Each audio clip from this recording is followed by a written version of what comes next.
direção do Espírito Santo de Deus, nós vamos começar a meditar no Evangelho do Senhor Jesus Cristo segundo o apóstolo João. O apóstolo João, um dos apóstolos de Cristo Jesus, aquele apóstolo que se autodenominou de o discípulo amado. Vamos abrir a palavra do Senhor nessa noite, em João capítulo 3. Nós estamos no segundo diálogo. O primeiro diálogo foi entre Jesus e Nicodemos. E agora nós estamos contemplando as palavras do Senhor, inspiradas no diálogo que João Batista teve com seus discípulos. E esse diálogo no capítulo 3 aí, vai do versículo 22 até o 36. E nós estamos desenvolvendo aí, nesse texto, aprofundando a palavra nesse texto. E hoje à noite é o dia de um pequeno versículo. Um pequeno, mas imenso versículo, que é o versículo 30. João 3:30. Glória a Deus. Antes de ler essa palavra, eu gostaria de lembrar os irmãos que nós vamos fazer uma reunião especial no dia 7 de setembro,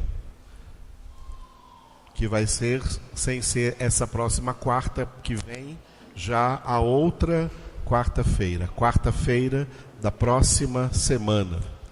Quarta-feira, normalmente, nós temos culto à noite.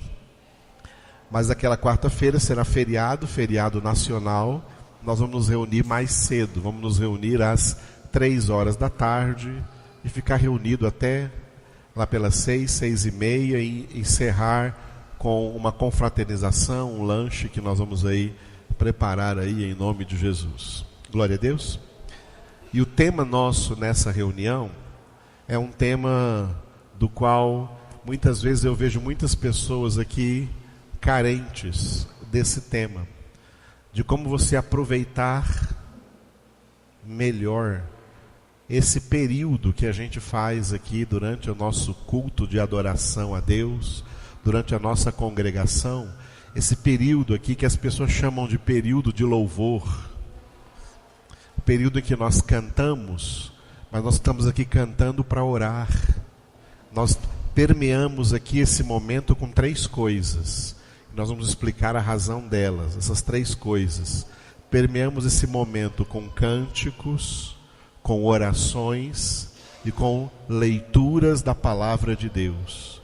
Porque que isso faz parte então do nosso louvor aqui, e como devemos aproveitar isso melhor desde que chegamos aqui, entramos na presença do Senhor desde o começo. Já entramos aqui, a Bíblia nos ordena já entrar nos átrios do Senhor com júbilo em nossos corações, já com ações de graças, já com altos louvores de Deus em nossos lábios. Então nós vamos ter uma tarde aí de oficina para a gente aprender melhor a aproveitar esse momento e não ficar aí, muita gente fica aí, parece que estão, a palavra popular que diz, parece que estão vendidos.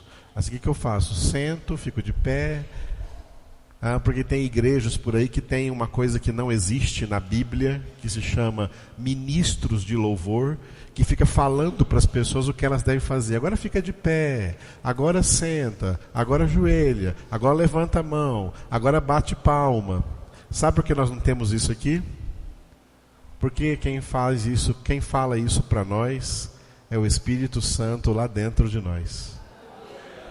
Quem precisa de alguém fora dele falando o que ele deve fazer no louvor a Deus é porque não tem o Espírito Santo lá dentro dele. Esse ministro de louvor aí vai poder levar essa pessoa para o céu? Fala. É o Espírito Santo dentro de nós que nos leva para o céu. O Espírito Santo dentro de nós que nos leva a entrar na comunhão e trabalhar essa comunhão na espontaneidade, seja na hora de aplaudir, bater palmas ao Senhor, como diz o Salmo 46, né, 47, aplaudir com as mãos o Senhor, seja na hora de falar com Deus durante uma música ou depois que ela acaba, e não ficar assim esperando para ver qual é a programação. Não tem programação, nós não somos programados, nós somos ungidos. Nós não somos programados, somos ungidos. Nós seguimos a unção do Espírito Santo de Deus. Aleluia, glória a Deus. Eu vim aqui hoje sem saber que eu ia cantar nenhum desses cânticos aqui, sabia? Eu não escolho música que nós vamos cantar aqui. O Espírito Santo é que leva-nos aqui. O Espírito Santo é que nos leva a cantar o que Ele quer que a gente cante. Nunca escolhi uma lista de música, passei para os meninos aqui e falei, hoje vamos cantar essas músicas aqui, tá bom? Sabe quando eu fiz isso na minha vida? Sabe quando? Never. Nunca fiz isso. Isso é obra do Espírito Santo. Ele nos leva a cantar, a adorar, a engrandecer, glorificar o nome do Senhor. Enquanto o Liz falava aqui, 3 músicas vinham na minha cabeça e o Espírito Santo mandou tocar essa aqui, exatamente porque ela vai combinar com a palavra que nós vamos ler nessa noite. Aleluia, glória a Deus.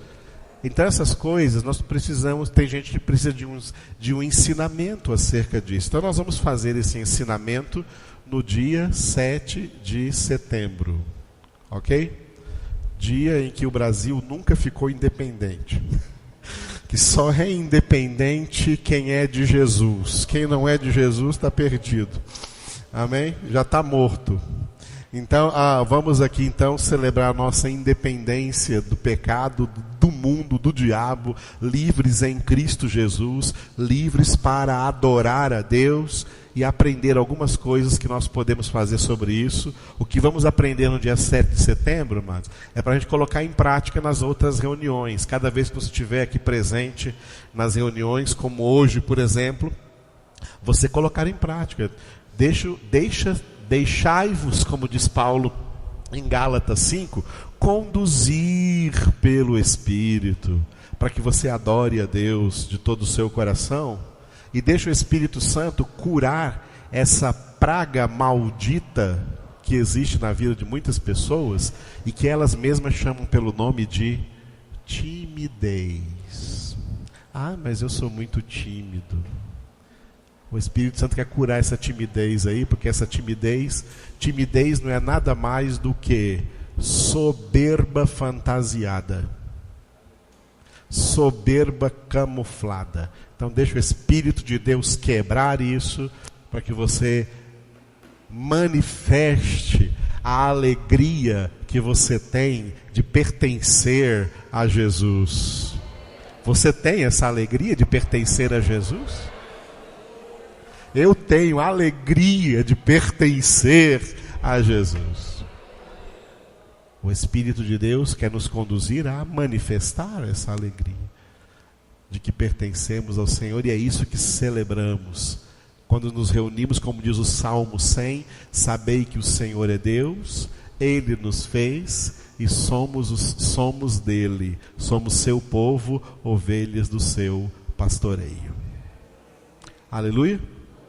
Então 7 de setembro, quarta-feira, 3 horas da tarde, então vai terminar mais cedo, quer dizer 6 horas, 6:30, à noite você poderá ir para sua casa, e no dia 8 de setembro, que vai ser uma quinta-feira, você vai trabalhar ou estudar normalmente, em nome de Jesus. Glória a Deus. Muito bem, não deixe então de falar, me ajudar a falar isso aí, com outros irmãos que estão por aí, a se comunicar com os irmãos, para que todos estejam presentes, ninguém falte, em nome de Jesus, ok? Nada de Caldas Novas, nós teremos boas novas. Amém? Caldas Novas não tem nada novo, só velharia. Então, João 3:30, uma frase: convém que ele cresça e que eu diminua. O contexto dentro desse diálogo em que João Batista disse isso. Foi aquele contexto em que nós já explicamos lá no início, desde o versículo 22, em que os discípulos de João Batista vieram preocupados porque receberam a notícia de que Jesus estava angariando um maior número de discípulos do que João. E vieram preocupados dar a notícia para João: mestre, aquele que o Senhor batizou, ele também agora está batizando e tem uma multidão indo atrás dele. É como se falasse assim, né? João, a tua igrejinha está pequenininha e a dele está crescendo. Você tem que fazer alguma coisa. E João Batista disse, entre tudo que João Batista disse para eles, João Batista falou: ó, convém que ele cresça e que eu diminua. Eu não estou aqui fazendo uma obra para mim, eu vim aqui fazer uma obra para ele. É para ele crescer, para eu diminuir. Dentro deste versículo nós encontramos um tema muito especial, muito importante para nós e que é muito da vontade de Deus para a nossa vida. Aqui nessa frase inspirada pelo Espírito Santo a João Batista, está a base do crescimento espiritual. Deus quer que nós cresçamos espiritualmente. Como disse Jesus a Nicodemos, no início desse capítulo 3, né, a salvação, ela começa com a conversão. Conversão que Jesus definiu como um novo nascimento, o nascer de novo. Toda criança que nasce, o nosso desejo mais lógico é que essa criança cresça, não é verdade? Ou ela vai ficar criança para sempre? O que é natural? Fala. O que é natural? É que ela cresça. Se de repente essa criança não crescer, tem problema, ela está doente. Tem algum problema com essa criança que não está crescendo, não está desenvolvendo, não está crescendo aí em tamanho, não está ganhando peso, não está ganhando altura, não está desenvolvendo o corpinho, tem alguma doença, tem algum problema, é natural que ela cresça. A conversão é apenas o início da nossa caminhada cristã rumo à casa do Pai, rumo ao céu em Cristo Jesus. A conversão então é comparada a um novo nascimento. Logo após a conversão, as pessoas precisam crescer. Só que o crescimento espiritual é diferente do crescimento físico, dentro dessa comparação aí de nascimento de uma criança. No crescimento espiritual acontece uma coisa muito importante. Quando chega a nossa conversão, o nosso ego, o nosso eu, a nossa pessoa está muito grande. A nossa própria personalidade está muito desenvolvida, muito grande, muito cheia de si, muito cheia de vontades, muito cheia de critérios próprios, ideias próprias, conceitos próprios, gostos, jeitos, costumes. Todas essas coisas estão ligadas na nossa carne, juntamente com aquela tríplice concupiscência a qual o apóstolo João se referiu na sua primeira carta, no capítulo 2, dizendo que tudo que há no mundo é a concupiscência da carne, a concupiscência dos olhos, a soberba da vida. Quando nós somos alcançados pela graça, é nesse estado que nós somos alcançados, com o eu, o ego, a personalidade inflada, inflamada de soberba, de orgulho, de conceitos próprios, de a vida, acostumados com a vida é minha, eu faço dela o que eu quiser, acostumados com o corpo é meu, eu faço o que eu quiser, ninguém manda em mim, eu sou independente, eu sou tal, eu é que mando em mim, eu e eu. O crescimento espiritual, ele só pode ocorrer pela diminuição desse eu, pela diminuição da carne.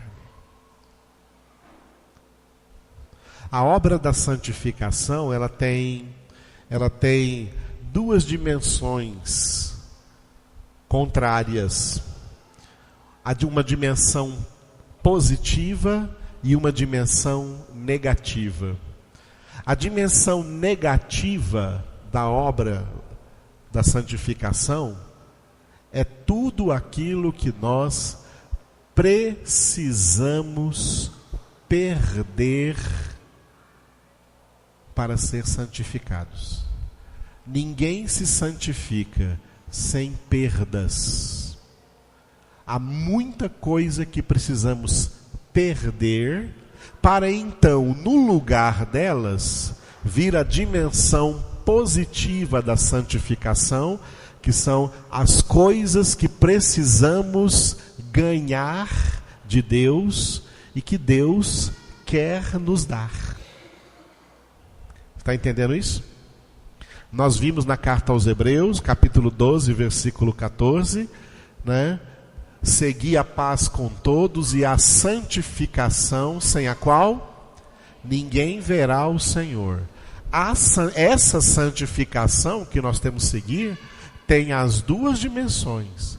A dimensão negativa, o que temos que perder, e a dimensão positiva, o que precisamos ganhar. Tem que perder para ganhar. Se um recipiente já estiver cheio de uma coisa, ele não pode receber outra porque ele já está cheio. Se essa jarra estivesse cheia de barro, não dava para colocar mais água dentro dela. Para colocar água, tem que tirar o barro que está dentro, esvaziar o barro que está dentro, limpar, para ela então receber água. Assim também acontece com as nossas almas. Até o dia da nossa conversão, desde o nosso nascimento até a nossa conversão, nós somos um vaso, nós somos um recipiente, a nossa alma é um recipiente só se enchendo de ego, de soberba, de eu acho, de eu quero, de eu posso, eu aconteço, eu decido, eu escolho, a vida é minha. O homem no pecado, o homem não convertido é cheio de si. Cheio demais de si. Deus quer nos esvaziar de nós para nos encher dele. Quando a gente lê na Bíblia, como por exemplo no dia de Pentecostes, Atos 2:4, que ficaram todos cheios do Espírito Santo, significa que se eles ficaram cheios do Espírito Santo, é que antes de ficarem cheios do Espírito Santo, eles se esvaziaram de si mesmos. Porque se já estivessem cheios de si mesmos, não tem como o Espírito Santo encher aquilo que já está cheio. Tem muita gente que se diz crente. Por quê? E muitas se dizem crente porque tiveram verdadeiramente uma conversão. Glória a Deus por isso. Mas depois dessa conversão, não tiveram nenhum crescimento espiritual. E, portanto, o que continuou crescendo na vida dessa pessoa, mesmo depois de ter tido uma experiência de conversão, o que acontece na vida dessa pessoa é que o seu eu continua sendo inflamado e agora religiosamente inflamado. E não há crescimento espiritual. Nós estamos tocando em um ponto que é crucial para a realidade que a igreja cristã no mundo inteiro está sofrendo. A igreja cristã no mundo inteiro tem uma crise de imaturidade.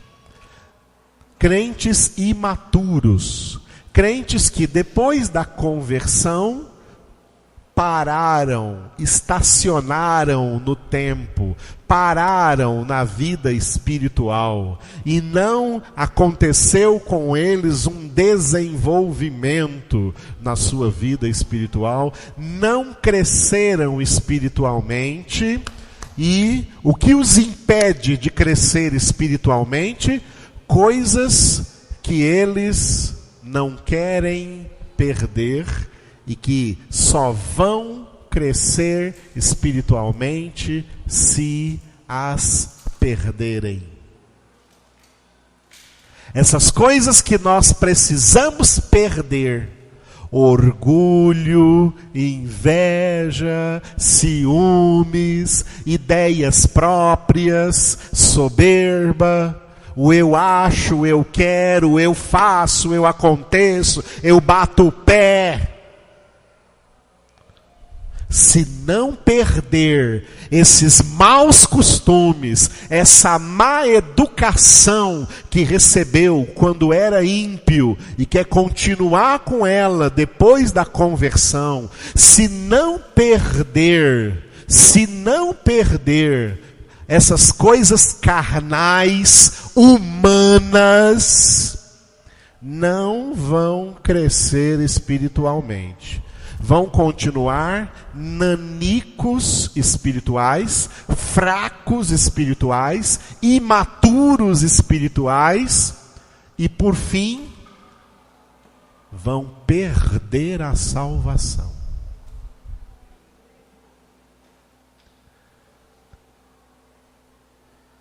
Para crescer espiritualmente, nós temos que nos diminuir. Nós temos que nos esvaziar. Foi por isso que Jesus disse, para quem quisesse segui-lo, que a primeira coisa que deveriam fazer era negarem a si mesmos. Abra na sua Bíblia Mateus 16. Vamos ler esse episódio. Mateus 16, 24. Mateus 16, a partir do 24. Mateus 16, 24. Então disse Jesus a seus discípulos: se alguém quer vir após mim, a si mesmo se negue, tome a sua cruz e siga-me. Vamos começar pela primeira frase do versículo. Então disse Jesus a seus... Ele disse isso para os pecadores? Ele disse isso para aqueles que já eram seus discípulos. Já eram seus discípulos. Já estavam ali com ele. Já estavam ali congregando com ele. Já estavam ali na presença dele. Ele disse a seus discípulos. Esse é o problema da igreja, que os próprios discípulos, que a si mesmos se chamam discípulos de Cristo, que se chamam cristãos, que se chamam crentes, estão com um ego muito grande, estão com um eu muito desenvolvido, estão com a carne lá em cima, E aí eles ouvem palavra, mas não adianta, parece que não entra mais nada. Não entra mais nada porque já está cheio. Se não tiver um esvaziamento, não vai entrar mais nada. E aí Jesus disse para seus discípulos, portanto, ele está dizendo para mim e para você e para cada um de nós nessa noite, ele diz para seus discípulos: se alguém quer vir após mim, primeiro tem que fazer uma coisa. Repita: a si mesmo se negue. Está vendo aí, irmãos? Os crentes não estão negando nada a si mesmos. Os crentes estão dando para a sua carne tudo o que a carne quer. Eles dão para a carne todas as diversões que a carne quer. Eles dão para a carne todos os prazeres que a carne quer. Eles dão para a carne todo o conforto que a carne quer. Aí depois, vem aqui, senta aí numa congregação, aí está frio, não consegue orar. Está frio, não consegue louvar. Não consegue se concentrar na palavra que está sendo pregada. Aí fica criando ideias próprias, como por exemplo, o pastor Edivaldo está exagerando, é exagerado demais. Acho que eu vou buscar uma igreja que tem uma palavrinha mais leve.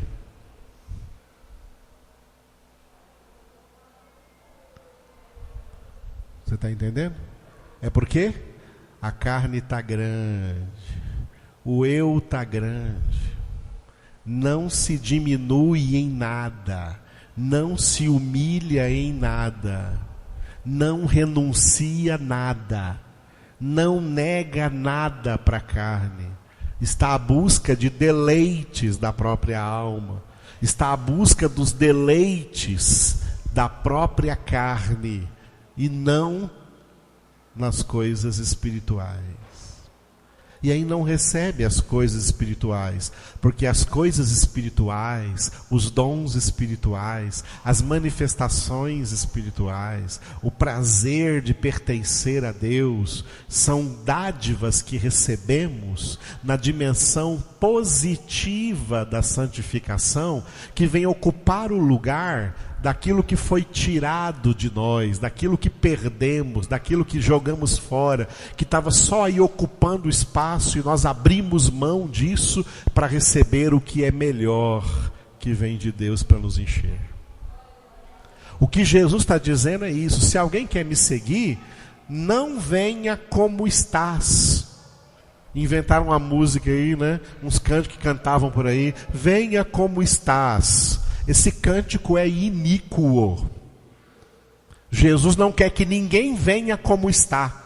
Jesus está dizendo aqui: não, alguém quer me seguir? Não venha como está, não. Como você está, eu não te aceito. Antes de me seguir, primeiro negue a si mesmo. Negue a si mesmo. Negue seus próprios planos, negue seus próprios sonhos, negue seus próprios pensamentos, negue suas próprias ideias, negue seus próprios costumes, negue tudo. Tem casos que tem que negar até a família. Como Deus disse a Abraão: sai da tua terra, sai da tua parentela, sai da casa do teu pai. Tem gente que quer seguir Jesus e pensa que pode seguir Jesus sem renunciar nada. Quer continuar nas mesmas amizades, quer continuar nos mesmos costumes, quer continuar nas mesmas diversões, quer continuar na mesma coisa, dizer que, não, para ser crente não precisa largar nada. A gente pode fazer tudo isso aí e ainda ser crente. Não, irmãos, impossível. Para ser de Jesus, tem que haver renúncias. Se você ama Jesus, por esse amor, você vai negar as outras coisas. Você não vai negar porque é uma lei negar essas coisas. Você vai negar essas coisas só por um motivo, porque você só quer ficar com Jesus. Existe isso aí em você? Mentira. A maioria dos crentes não estão negando nada. E não estão se esvaziando de nada. Estão cheios do mundo, cheios de mundanismos, cheios de costumes seculares. O quanto nós repetimos aqui, amados, o Romanos 12:2, que diz o quê? Não vos conformeis com este século, mas transformai-vos mediante a renovação da vossa mente, para que experimenteis qual seja a boa, perfeita e agradável vontade de Deus, que é a santificação. O que é se conformar com o mundo? É justamente dar para a sua alma as coisas do mundo, porque as coisas do mundo é que a sua alma quer. Dá tudo que é do mundo para a sua alma. Não negue nada a ela. E aí você não tem crescimento espiritual. Não há crescimento espiritual sem sérias renúncias. Outro texto que lemos tanto aqui, que eu cito tanto, são textos chaves que vocês me veem repetindo aqui. E tem gente que de vez em quando aí reclama, de vez em quando chega um zum dos meus ouvidos, tem gente reclamando, o pastor Edivaldo repete demais. Repito mesmo, e vou continuar repetindo. Está me ouvindo, Satanás? E eu te expulso em nome de Jesus. É o que Paulo diz em Filipenses capítulo 3, versículo 1. A mim não me desgosta, e é segurança para vós que eu vos escreva as mesmas coisas. E apesar de repetir as mesmas coisas, justamente quem manifesta que está cansado de ouvir as mesmas coisas é aqueles que não obedecem nenhuma das vezes que foi repetida. E continuam cheios de si, cheios de orgulho, cheios de cascas, cheios de ferida, tudo atiça a sua soberba, tudo mexe com seus brios, porque o seu ego está inflamado.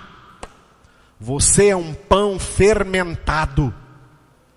Cristo nos ensina a ser pães asmos, que era o pão que era celebrado na Páscoa judaica. Pão sem fermento.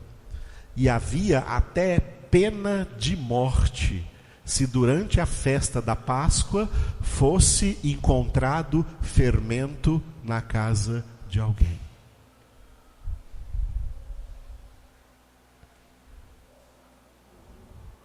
Aí você lê no Novo Testamento, em 1 Coríntios capítulo 5, para que sejamos asmos, pães asmos, sem fermento, pães asmos, de verdade, de sinceridade, de honestidade diante de Deus. O fermento significa essa soberba da vida, significa esse orgulho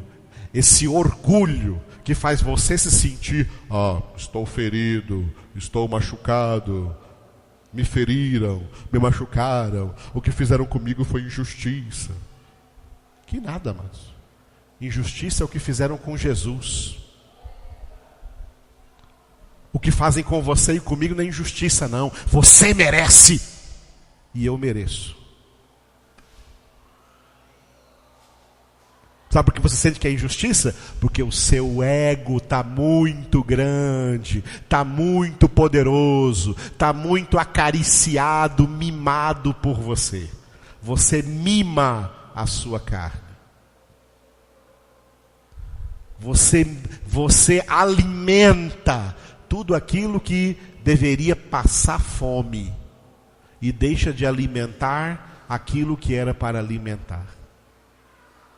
Alimenta demais a carne e de menos o espírito. Mas a carne alimenta demais. Alimenta demais a carne. Com o mundo. Por isso citamos tanto aqui. Não ameis o mundo, nem as coisas que há no mundo. Porque se alguém amar o mundo, não está nele o amor do Pai.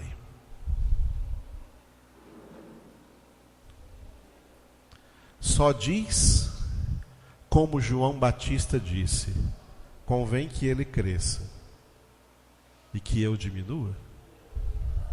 Quem verdadeiramente trabalha para se esvaziar de si mesmo e se encher da presença de Deus.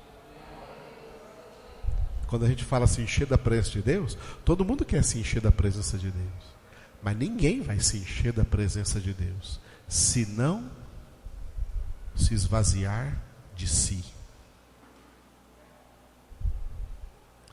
Foi por isso que Jesus disse então a seus discípulos, é para os crentes que ele está dizendo isso: se alguém quer vir após mim, a si mesmo se negue, tome a sua cruz. Essa cruz é o quê? Essa cruz é a mesma citada pelo apóstolo Paulo em Gálatas 5:24. Dá até para você fazer uma conexão, ó. Mateus 16:24, Gálatas 5:24. Gálatas 5:24 está escrito: os que são de Cristo Jesus crucificaram a carne. A carne é a alma, é o que eu estou chamando aqui de eu, de ego, a própria personalidade. Você tem que estar crucificado. Esse é um grande tema de Paulo dentro da carta aos Gálatas. No capítulo 1, final do 19 para o 20, Paulo diz: eu estou crucificado com Cristo. Portanto, já não sou eu quem vivo, mas Cristo é que vive em mim, e a minha vida presente na carne, eu a vivo pela fé no Filho de Deus, que me amou e a si mesmo se entregou por mim. Quando chega no capítulo 5, versículo 24, ele diz: os que são de Cristo Jesus crucificaram a carne com suas paixões e concupiscências.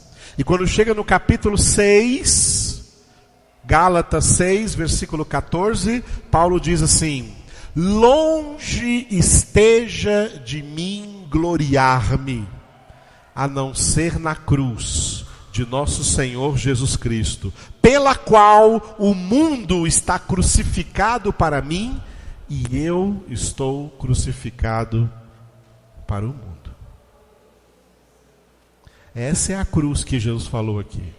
Essa cruz aqui não é... Tem gente que fala assim: ah, minha cruz é o meu marido. Não, não é o marido que é a cruz, não. E nem a esposa. Nem o filho. Ah, meu filho é minha cruz. Não.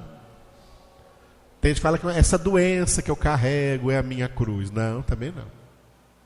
E tem uns que querem, né, espiritualizar e dizem: essa cruz é a cruz das missões, né? A minha missão vai ser a cruz. Não, a missão não é uma cruz, não.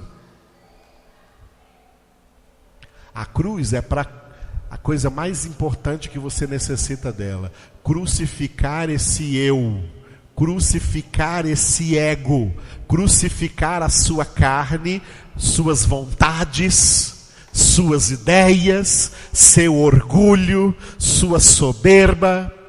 E aproveitar a cruz era um lugar onde as pessoas eram humilhadas. Por isso a Bíblia diz: humilhai-vos debaixo da poderosa mão de Deus. Porque todo aquele que se exalta será humilhado, mas aquele que se humilha será exaltado. O modelo que nós temos em Jesus não é um modelo de autoexaltação.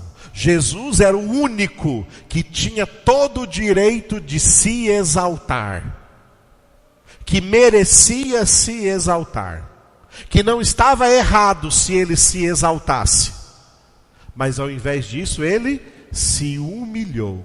Primeiro se humilhou tomando a forma humana, Filipenses 2, e depois, uma vez reconhecido como homem, humilhou-se ainda mais, tornando-se obediente até a morte, e morte de cruz. Por isso Deus o exaltou soberanamente e lhe deu o nome que está acima de todo nome, para que ao nome de Jesus se dobre todo joelho nos céus, na terra e debaixo da terra, e toda língua confesse, para a glória de Deus Pai, que Jesus Cristo é Senhor. Sabe por que o Pai o exaltou? Porque ele se humilhou. O modelo que nós temos de Jesus não é de exaltação, é de humilhação. E as pessoas estão sempre com seu ego ferido, porque elas querem se exaltar. Querem que sua vontade seja feita, querem que seus planos sejam realizados, querem que os seus projetos sejam abençoados por Deus, querem que Deus e todo mundo faça as suas vontades. Elas mesmas não renunciam a nada, não abrem mão de nada, não se esvaziam de nada. Por isso que são crentes vazios de Deus, porque estão cheios de si. E isso vai ser comprovado no final, vai ter muita surpresa no final. Muita gente que você pensa que ia ver no céu, vai estar no inferno. Porque a vida inteira é só eu. Ah, eu não vou porque eu não quero, eu não faço porque eu não quero, eu faço se eu quiser, eu faço se eu quiser. Se eu não quiser, ninguém manda em mim, porque eu. Isso é uma droga.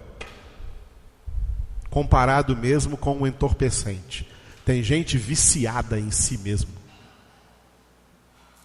Amam a si mesmos. Paulo chamou na carta aos Colossenses de pessoas cujo Deus é o próprio ventre. Significa que elas endeusam a si mesmas, que elas cultuam a si mesmas, que elas adoram a si mesmas.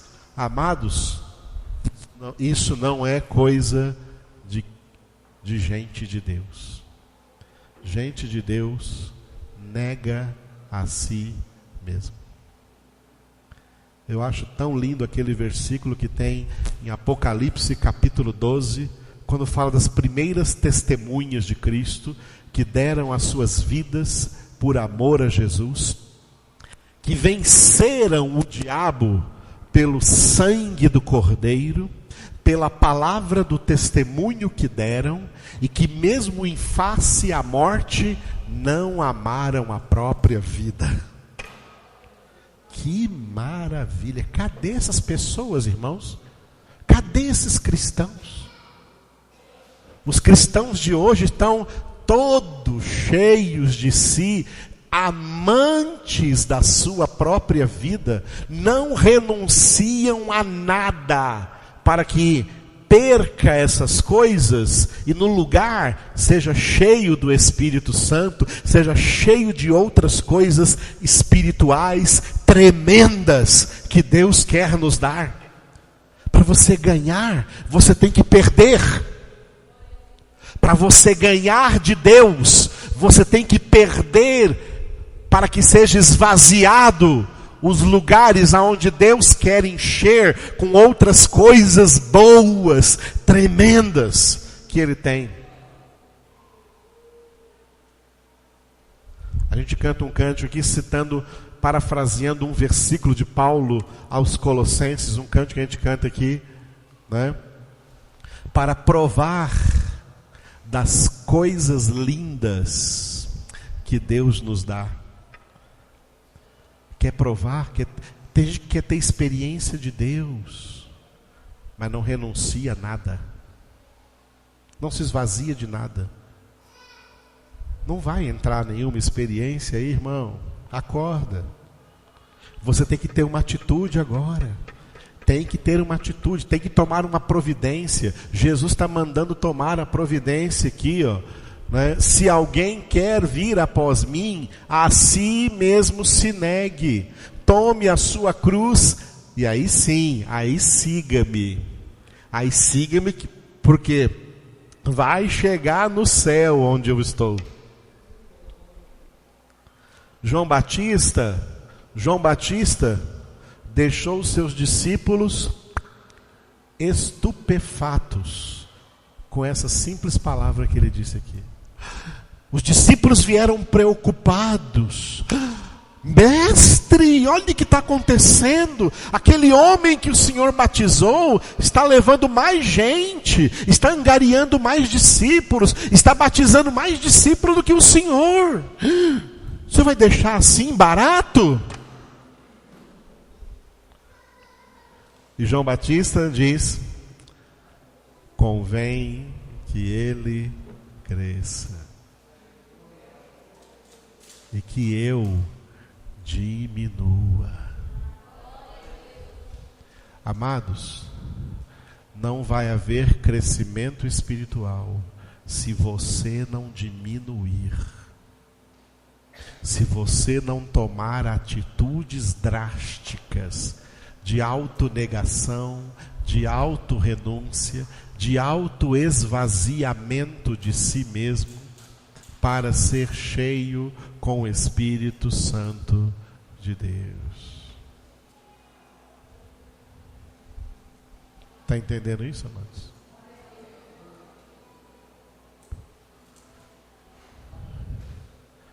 Oh, meus queridos, quem tem ouvidos, ouça.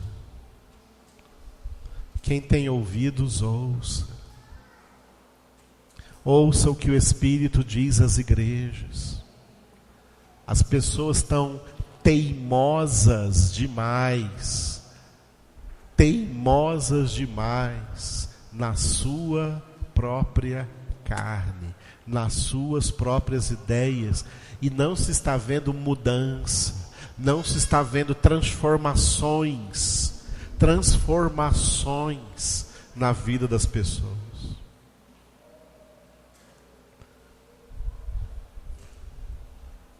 É por isso que quando uma pessoa é eleita de Deus e ela não consegue certas mudanças, certas transformações que são necessárias, Deus dá uma ajudinha para ela.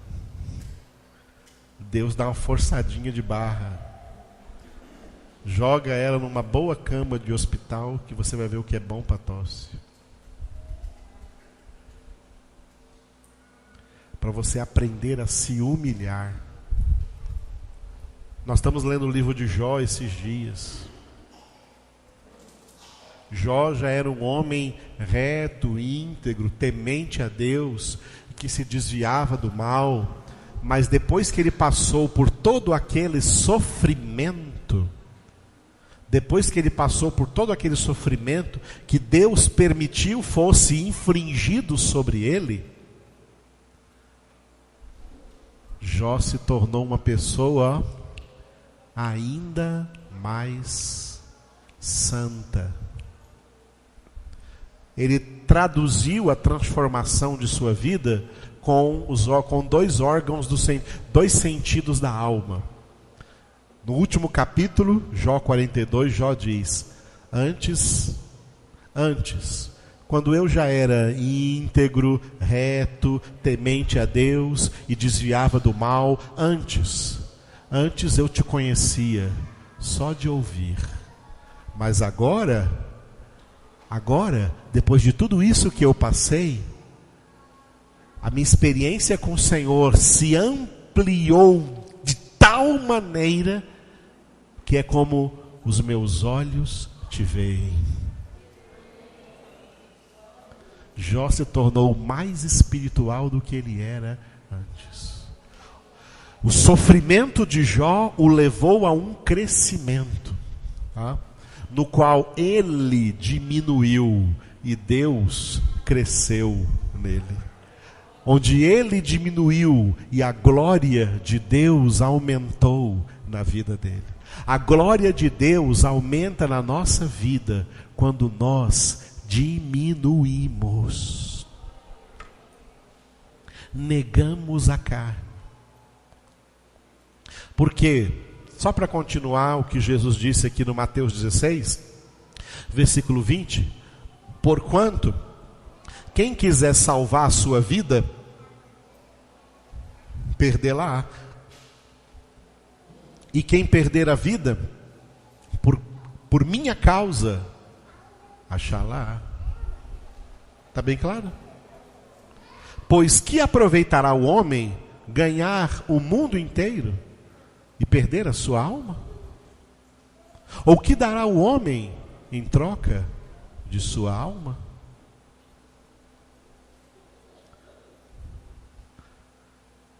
Você quer ganhar de Deus? Quer ganhar coisas de Deus? Quer ser cheio das riquezas celestiais? Quer ser cheio das coisas espirituais? Esvazie-se das carnais, das humanas, das seculares, das mundanas. Esvazie-se da sua soberba, da sua vontade, do seu querer. Esvazie-se e se humilhe debaixo da poderosa mão do nosso Deus.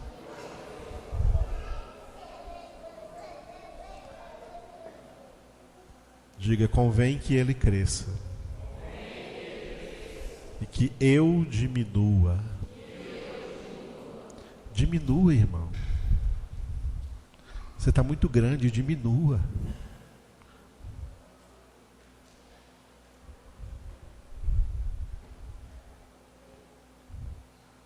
Renda-se a Deus. Larga as suas vontades promíscuas. Se incline à vontade santa de Deus. Esse é o plano de Deus na vida de todos aqueles que Ele escolheu desde antes da fundação do mundo para serem santos e irrepreensíveis diante dele em amor. Se você é um deles, dê graças pela boa mão de Deus, te humilhando, te esvaziando, para poder te encher com o Espírito Santo. Fique de pé agora e faça uma oração de esvaziamento.